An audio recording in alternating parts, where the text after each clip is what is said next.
Very good afternoon, viewers. And we have a big update coming in from the world front. Of course, our eyes and ears are open towards the Trisha Sharma case, but their remand gets over tomorrow on 2nd of June, which is why we are also going to cover a very important update, which is the United Nations is edging bankruptcy. And I have Rishabh Jain with me. Hi, sir. Hello. This is Gauri Joshi Bhattacharjee for the NIAP. Thank you so much for joining the stream. Thank you very much. It's my pleasure for having me. So, sir, basically, as we were discussing offline, the US-Iran war is not, coming to a pause. People had predicted that, it's going to be a 1 week affair, it's going to be a 10-day affair. The way Operation Sindoor, did not extend much. I mean, it was the month of May, till which, we saw impact. We saw intervention, which of course was denied by the Indian government. But let's come back to the US and Iran front. Ever since February end and March beginning till the month of June now, so that is April and May, full 2 months and March included. So 2 to 3 months have gone for as a turmoil for not just these two countries involved, but also every other country exporting LPG and every other business. So I want to bring you in and understand what actually has happened and what is the impact in terms of business. Sure. So I can attest to that. When the war started, the market sentiment was that it will last maybe a week up to a maximum of a month or a month and a half.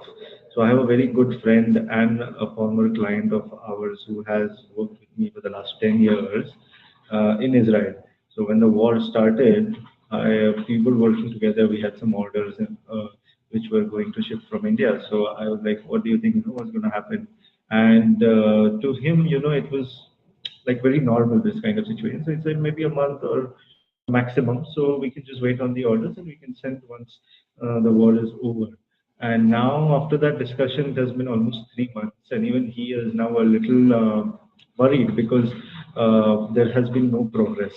So for people in business, this is a huge problem because this kind of risk, there's a huge risk involved, especially for exporters and businesses who work internationally, because there's so many other factors you have to consider. So right now, when ships were sailing from India from Mundra every week, we have basically no ship from Mundra, which is our main port for our goods to Israel. So now we have to rely on some other transshipment. So that not only increases the cost, but also hugely impacts the transit time and the turnaround time, which means we can do less business every year, right? We can do less business cycles every year. So there is this time element. Apart from that, of course, costs have risen because of Hmm. hike in the freight cost, the hike in the diesel cost. So everything Hmm. has a compounding effect. Wherein I think if we don't see a resolution in the next few weeks, it is going to be detrimental for all businesses, especially in India, because we are not very self-reliant in our Hmm. resources. When you speak of self-reliance, we also have to be in focus, like pay focus to the fact that one, America, the US president came on the promise of drill baby drill. Number two, Canada. We had very tough relations politically because of the killing or, the attempted assassination of Hardeep Singh Nijjar. And then you've got Mark Carney resetting these ties because the US has been hard on India and Canada. So, dushman ka dushman dost hota, as they say it in Hindi. Also, because he's a very pragmatic business person, the only person who was governor of two, banks, one of England and the other of Canada. So he wanted it, like many premiers who are like governors of sorts, or CMs of sorts in cotton part terms. They have come to India, be it David Debbie of British Columbia, be it the other Scott Moe of Saskatchewan, and they've done kind of oil deals with India. But what is the challenge? Why are we still reliant on Iran? Why can't we, number one, produce our own resources? or number two, rely on some other country like US, which is going to give Venezuelan oil, or Canada? Why are we still reliant on our Asian partners, be it Iran or be it Russia? I think there is a huge price element to it. And also, the Indian foreign policy has been designed from the beginning in such a way that we will be like a neutral party. We'll buy from all, we'll sell to all, and we'll not try to get involved in any one side. And I think buying from US or Canada kind of puts us in a place where we are um, not on the Russian side because of the way both the countries are geared towards each other. So I'm not an expert on this, but that's what I think is that we are trying to be neutral, and in a way we try to source a little from all and try to maintain relationships with all. I mean that has been the core of Indian foreign relations, where we try to not pick any one side. Of course. See, Apart um, from that, mhm. yeah, sorry to Yes, yes, interrupt you sir. there. Apart from that, in terms of producing locally, I think there is, I think there is a technological barrier there. I think we Hmm. we don't have the technology and the what do you say, the government backing Okay. us, because Hmm. I mean, not in oil industry, but especially in natural stone mining, we see that a Hmm. lot. Wherein companies and individuals who have an Hmm. experience in mining want to pursue and expand their production, but there is a lot of interest every 5 years when the government changes, the laws change, the Yes, environment yes, of policies. There's a course. lot of interest. So it makes it difficult for, first of all, foreign companies to get involved, Hmm. and also for individuals who are not local to expand beyond their local reach. But see, when you talk about a consistent government, we've got the third term, which is 15 years of the Modi government. We've got 2.5 years of a stable leadership left, and a very illustrious, good relationship with all leaders throughout. The US president coming in and saying that I respect PM Modi. Iran fostering relations with not just PM Modi but also our EAM. Same with Russia. So, Correct. Jaishankar, our EAM, shares very good relations with Russia and USA both, because he's worked very closely, and of course, China as well. So, we at the world front, actually, at one point, there was a news which I read that instead of Pakistan being considered as the mediator in the war, India was going to step up. But let's come back to our energy consumption needs. Now, when March came in, and the whole energy crisis led to the shooting up of the prices of LPGs, and also of your cylinders, basically not just the PNG connections, because जिनके घर पे नहीं था उनको लगवाना था. LPGs were getting into a crisis mode, and तभी भी Indian ships used to come out, from the Strait of Hormuz, bring our product to the country. But there was a whole drive that you've got to save fuel, you've got to use more of electric fuel. And I can tell you, with be it the AC use, be it the electric appliances use, at least in my house, a 3 BHK where only three people live, the bill has gone up to almost 8,000 rupees for a month for electricity, which is also a concern, right? I mean, अगर Yeah. मैं LPG लगाती तभी भी मेरा खर्चा would not have been 8,000 rupees. And we have a PNG connection which is barely 400, 500 rupees a month. So energy needs, abhi to I am talking of a residential property. Imagine how it would be skyrocketing for a company.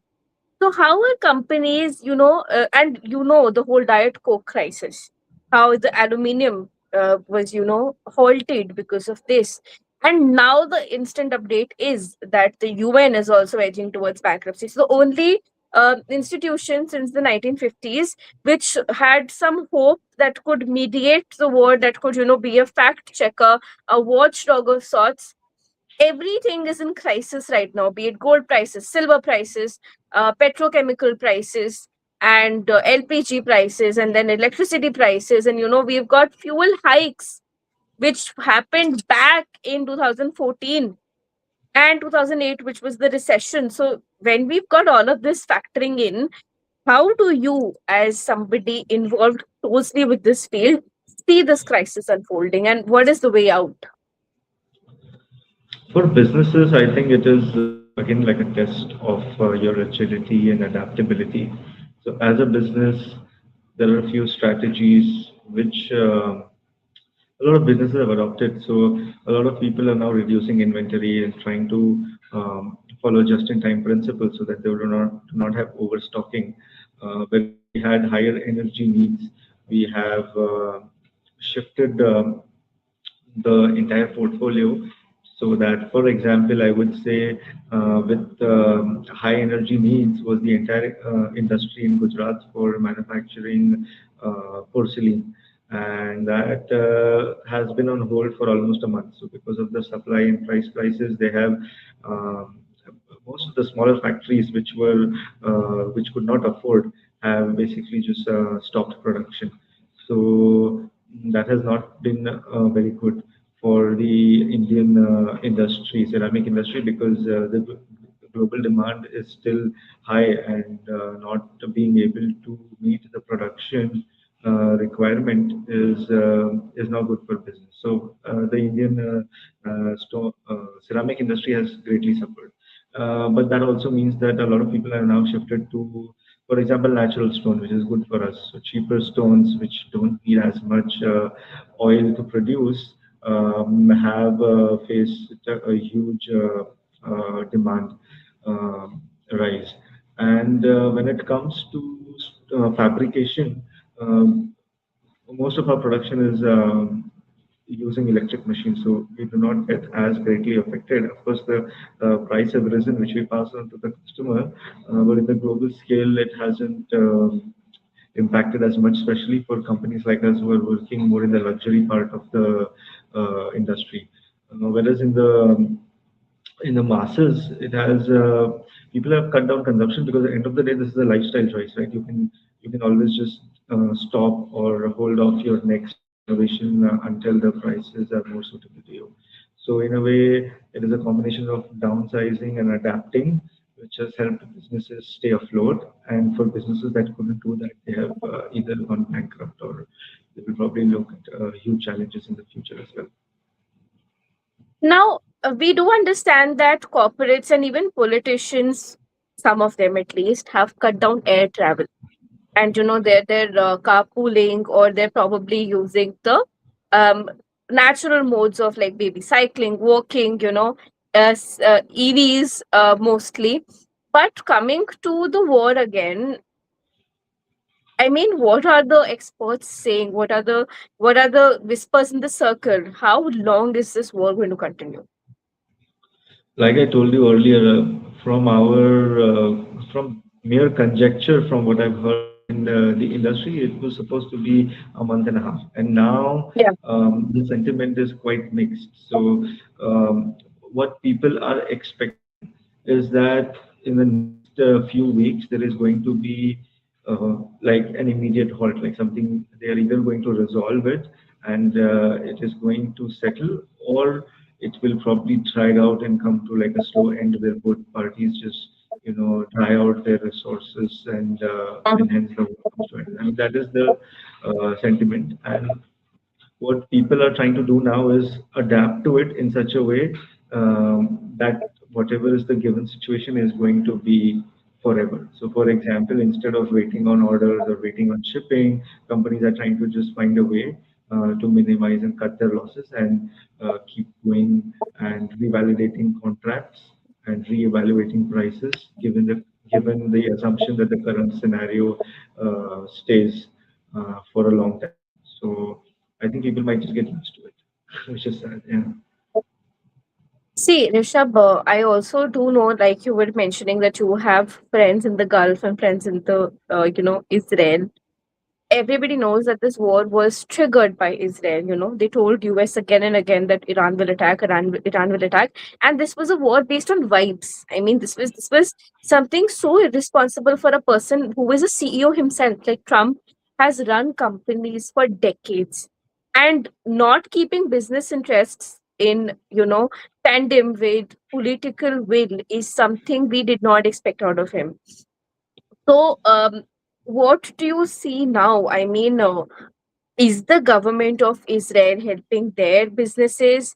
And what is your hope from India? Like, if you have a comparison with transatlantic, the US, maybe Russia, Ukraine, how their businesses have been impacted or supported by the government, how can India make life easier for its entrepreneurs? Because of course we are an Atmanirbhar country. We want to make in India and we support our businesses.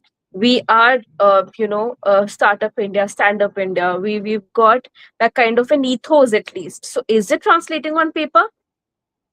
Yeah, definitely. I think this is a good reminder for all businesses and also policymakers uh, to really see that even though we want to be Atmanirbhar, we are still far away from being self-reliant.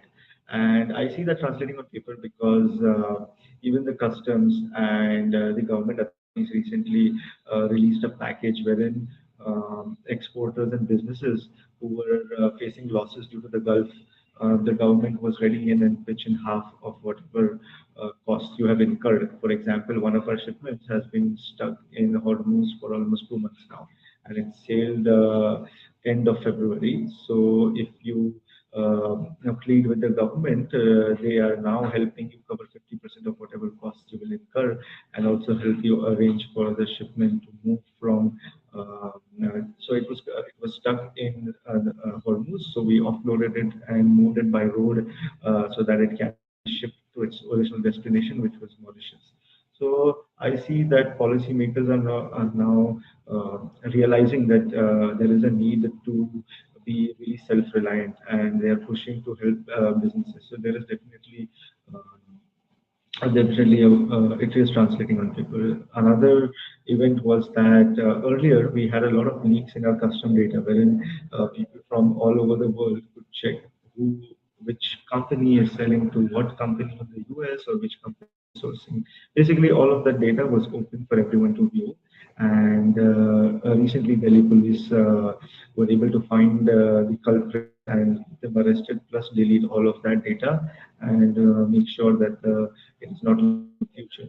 So I see that because this has been going on for almost decades, and this is the first time something has been done about it. So I definitely see some action taken by the government to help businesses.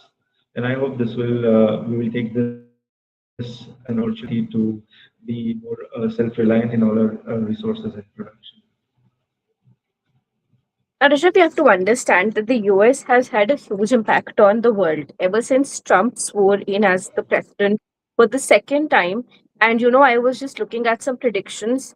There are very strong chances that he will have a very strong influence in the third term as well.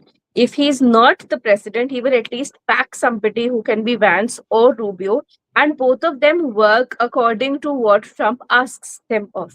So now, the Supreme Court slashed down two orders. One, the recent one was his name was removed from the Kennedy Center, but that's not relevant Right. to India. What's relevant to India is the tariffs order, and there have been refunds going on, which is not very well covered because it's a one-off event. The media has more things to cover, and of course, the US-Iran war is something media is covering every day. The Russia-Ukraine war, we don't see any end coming to that as well, and it's been over 1,000 days. So energy crisis, as you said, that companies are going electric, companies are being helped by the government, but apart from that, I mean, the normal consumer is suffering.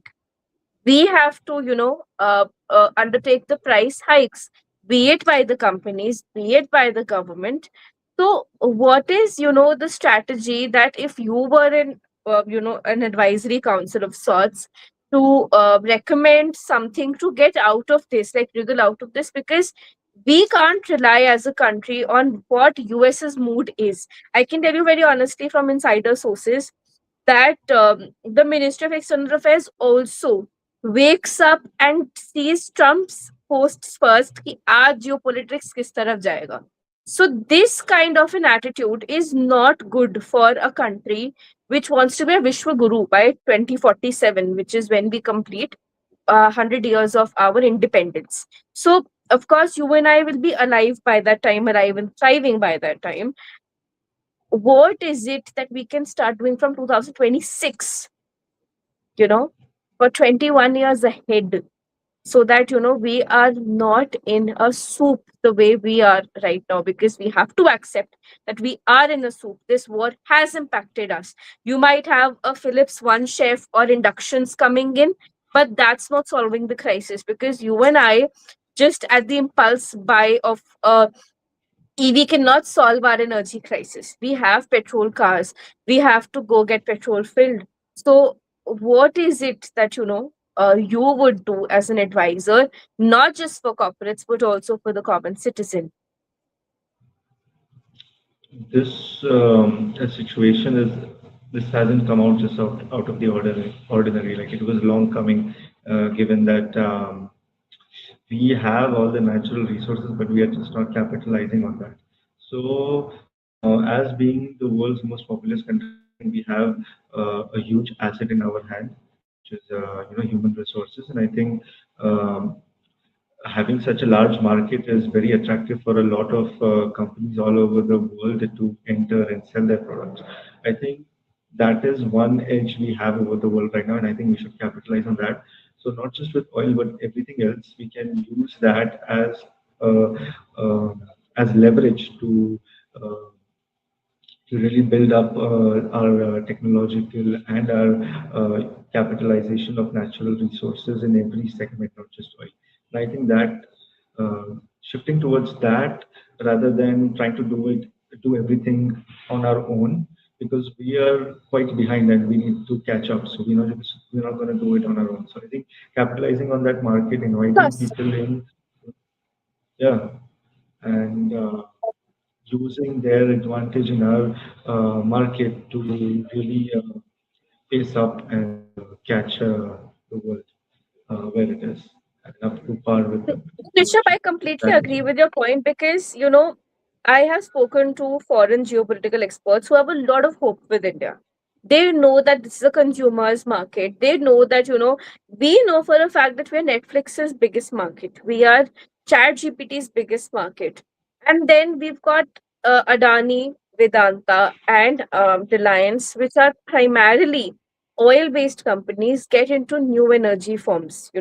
Get into green energy. We also saw in the corporate space how Blue Smart tanked. It was such a promise, and mostly all corporates. And now, of course, we've got alternates coming up. We've got MG, which is, a partnership between a British car and, the JSW in India. So we are taking some steps. We have, of course, trying to capitalize, on our energy demand and fulfillment. But at the same time, as you were rightly mentioning, that we lack in, management of resources, in a way, innovation, and, the first movers advantage that our competitors have at this point. But, I think 21 years is not a short time. It is a whole lifetime. If a child was born today, by 21 years of age, they will be able to vote, they will be able to probably, do a job, be highly educated. So, if we are talking about the evolution of a country, so do you think that India can, starting today, do certain things? What are the five things that our government and our corporates can start doing from today in order for a Viksit 2047?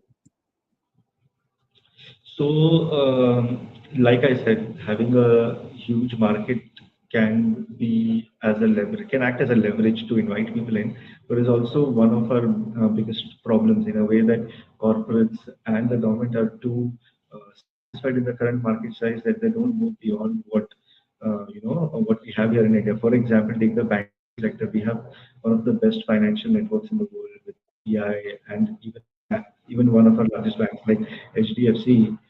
I don't know how many foreign branches it has.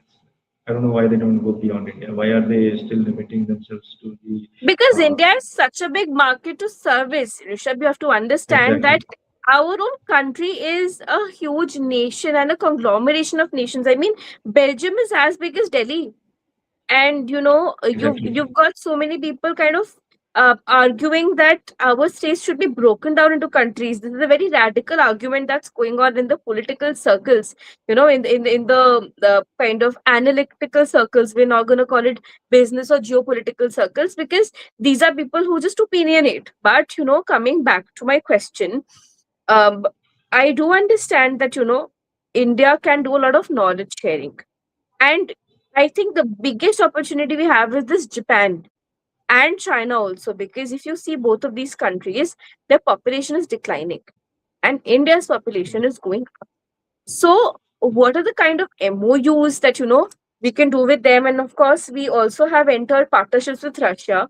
Beyond energy, we've also started media partnerships with them, which is so important because the narrative needs to change. And foreign journalists are coming to India to shoot with our people and our resources. But I was speaking the last year to a very prominent CEO who actually moved bases to Dubai because he couldn't innovate in India. He returned from the US in a Swadesh movement, but he tried. He tried his level best. He was moving around in the country, and then he thought that it's much better that I return to India from a 3-hour flight of Dubai, because they have opportunities where they are giving me one MOU a week, 3 MOUs a month, where there's so much of opportunity. And I am talking to people in hospitality, PR, other professions who are literally behind my life ki gauri, let's move to Dubai because it's got better pastures. But I also then want to note that my mami ji used to stay there, and my chacha ji is basically, her son is the head of a big four, the Saudi Arabia operations of a big four. So they had to come to India briefly because of the war situation. So right now, Middle East is also not very safe. So for people who are migrating, we're still looking at leaving the country because it's not got easy pastures. At the same time, the whole recession situation, the whole hostility situation is bringing many of my friends back from Canada and the UK. So there are two ways that this situation is going. The transatlantic is sending Indians back. Indians are going towards the Gulf. They're also coming back when the war is intensifying, but at the same time, nobody is willingly staying in India. And there is the whole tax havens, there is the whole energy consumption, there's the whole development angle. So, how are you as an entrepreneur and also a young person who's grown up in this country looking at this? I mean, to be honest, even I have remarked at the development stage, the tax uh, pressure, and like you mentioned, we all as young people and entrepreneurs who build businesses in India want to think about the land of opportunities and the countries where we can do what we are doing, but much more freely. And where I see this, like the angle at where I see this from is that, for me as a business, we work with the resources in India. Like we are doing stone in India, so we are looking at natural resources in India. So for us, it is very important to stick to where we are. But when it comes to a lot of other businesses which work on intellectual property, you can basically be anywhere in the world, right? Um, I think there it is very important for someone to be in a place which is no, which is safe, which is like a tax haven. So, for example, I have a lot of designers that I worked with, and a lot of them have moved from Italy to Spain, from Italy and Spain to Thailand, and I was like, why Thailand? And they said that there's a lot of benefit. It's a neutral country, it's a democracy, a lot of things in its favor. So I see, I mean, this is bound to happen. People are going to go from one place to another to find something that suits them. Where what India can do is, of course, create an atmosphere which is going to also help and incubate uh, the entrepreneurs who are working with not just physical resources like I am, but also with intellectual property. And for example, the Startup India scheme is a really a good scheme, but making it more accessible for people within entrepreneurs who are really doing something unique. can get tax benefits, can have safe places to live in, their infrastructure to be. I think it will all culminate one by one, and it will have a trickling effect to work on everything at once slowly. And in a few years, like you said, in 21 years, I think they should all have a trickling effect and compound over time to create an atmosphere that is suitable for entrepreneurs. So it's like Of a course, long Rishabh. race. Yeah. I mean, Yeah, this it's is like a a very marathon. comprehensive discussion that we had, and I believe that I have to let you go. I also I understand that we are short of time, but this has been what is the start of a discussion that has to go until this war situation suffices, resolves, brings some fruit for Indians. Like this cannot just keep taxing us, just controlling us. So thank you so much for taking out your valuable time, and we hope to host you again, and most probably in person, so that we can understand better with probably more stakeholders in place as to a long-term strategy for energy consumption in India. Thank you very much. It was a pleasure to and an honor to be hosted. Thank you so much, Thank you very much. and viewers, keep watching the NIA for the latest updates on the world and other world Take care. updates. Okay. News channel interview.